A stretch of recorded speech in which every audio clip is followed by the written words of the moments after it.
এখন লড়াই সংগ্রাম হচ্ছে নির্বাচনে জয়লাভ করা, বলেছেন বিএনপির মহাসচিব মির্জা ফখরুল ইসলাম আলমগীর। তিনি বলেছেন, এই নির্বাচনে পুরোপুরিভাবে জয়লাভ করতে হবে যাতে বিএনপি বাংলাদেশকে সামনে এগিয়ে যাওয়ার সুযোগ পায়। আব্দুল কাদের নাহিদের রিপোর্টে বিস্তারিত।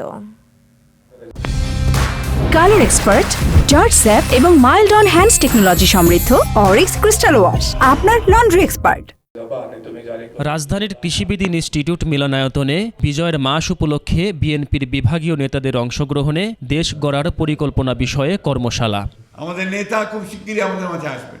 এতে অংশ নিয়ে বিএনপির মহাসচিব মির্জা ফখরুল ইসলাম আলমগীর বলেন, তারেক রহমানের দেশে ফেরার দিন বাংলাদেশের চেহারা বদলে যাবে।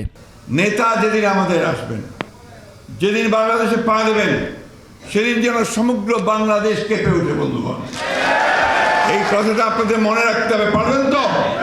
ইনশাআল্লাহ আমরা সেই দিন আমরা গোটা বাংলাদেশের চেহারাকে বদলে দিতে চাই। তিনি বলেন, এখন সময় লড়াইয়ের, এই লড়াই দেশকে এগিয়ে নেওয়ার।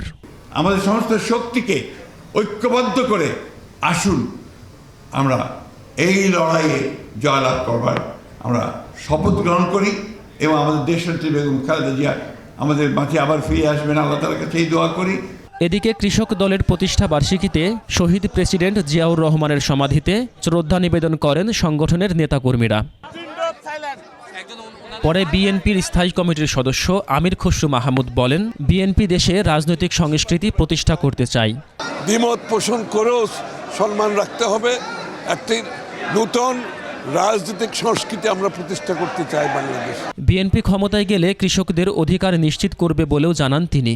আমরা বিএনপি যে সংগ্রামে আছি সেটা আমরা পূরণ করতে সক্ষম হব বলে আমি মনে করি। আব্দুল কাদের নাহিদ, 21 টেলিভিশন, ঢাকা।